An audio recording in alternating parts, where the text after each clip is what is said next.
सरकार की कुछ नीतियों को लेकर विरोध तेज हो रहा है। आम लोगों, गरीबों और पिछड़े वर्गों, खासकर किसानों को प्रभावित करने वाली इन नीतियों को कांग्रेस और किसान संगठन जन विरोधी बता रहे हैं। आज यमुनानगर जिला सचिवालय के सामने कांग्रेस और किसान संगठन ने जोरदार प्रदर्शन किया। प्रदर्शनकारियों ने ज्ञापन भी सौंपा। आखिर इस प्रदर्शन और ज्ञापन सौंपने का मुख्य कारण क्या है, आइए जानते हैं। भारतीय किसान यूनियन चढ़ूनी के बैनर तले जो विरोध प्रदर्शन हुआ, उसका मुख्य कारण अमेरिका से हुई डील है। भारत और अमेरिका ने एक अंतरिम व्यापार समझौते पर सहमति जताई है, जिसके चलते किसानों, मजदूरों और विपक्षी पार्टियों में तीव्र विरोध है। उनकी मौलिक चिंताएं क्या है? दरअसल उनकी मौलिक चिंताएं ये है कि ये विरोध मुख्यतः इस आधार पर है कि यह डील किसान और ग्रामीण अर्थव्यवस्था के लिए खतरा बन सकती है। डील के तहत भारत संभवतः बहुत सी अमेरिकी कृषि डेयरी उत्पादों पर शुल्क कम या शून्य कर सकता है, जिससे सस्ता अमेरिकी सामान भारतीय बाजार में आ सकता है। इससे घरेलू किसानों के उत्पादों पर दबाव बढ़ सकता है और उनकी आय कम हो सकती है। अमेरिकी किसान और कंपनियों को फायदा, जबकि भारतीय खेती और छोटे व्यापारियों को नुकसान हो सकता है, खासकर जब अमेरिकी कृषि को भारी सब्सिडी और बड़े पैमाने पर उत्पाद मिलता है। किसान समूहों का कहना है कि डील के विवरण जनता के सामने नहीं रखे गए, यानी कि पारदर्शिता की कमी बताई जा रही है, जिससे विश्वास का अभाव पैदा हुआ है।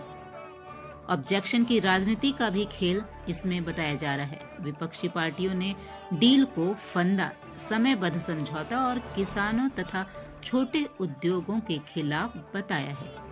वे मानते हैं कि भारत को अपने कूटनीतिक और आर्थिक हितों को सुरक्षित रखने में और संतुलन रखना चाहिए।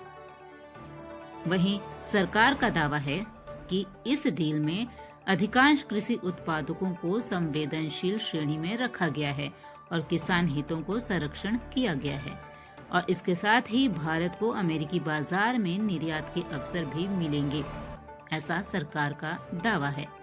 फिलहाल संक्षेप में हम कह सकते हैं कि इस विरोध का मुख्य कारण है डील में घरेलू कृषि, किसान और ग्रामीण रोजगार को संभावित नुकसान, बाजार में सस्ते आयात का दबाव और छोटे उत्पादों की प्रतिस्पर्धा बढ़ने का डर है।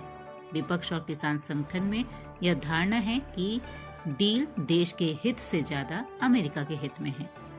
वहीं कांग्रेस नेताओं का आरोप है कि राज्य सरकार ने बुजुर्गों को मिलने वाली वृद्धावस्था पेंशन कम कर दी है या लाभार्थियों की सूची से लोगों को हटाया गया है, जिससे गरीब और बेसहारा बुजुर्गों को आर्थिक मदद में कमी आई है। वहीं राशन कार्ड और बीपीएल सूचियों में अनुचित कटौती की बात कही है। आमजन, खासकर गरीब घरों को मिलने वाले राशन और बीपीएल कार्डों में अनियमितता और कटौती किए जाने के खिलाफ भी कांग्रेस ने विरोध जताया है। इससे गरीब परिवारों को अनाज और अन्य जरूरी सहायता से वंचित होने का आरोप लगाया गया है। कांग्रेस ने किसानों के हित के खिलाफ केंद्र सरकार के व्यापार समझौतों को भी किसान विरोधी बताया है। उनका कहना है कि इससे किसानों और कृषि समुदाय को भारी नुकसान होगा और जीवन यापन कठिन होगा। इसके साथ ही ऐसे कई मुद्दे थे जिनका कांग्रेस विरोध करती है, जैसे सरकारी भर्ती में पारदर्शिता की कमी, पेंशन योजनाओं की छटनी, बीपीएल सूची से नाम हटना,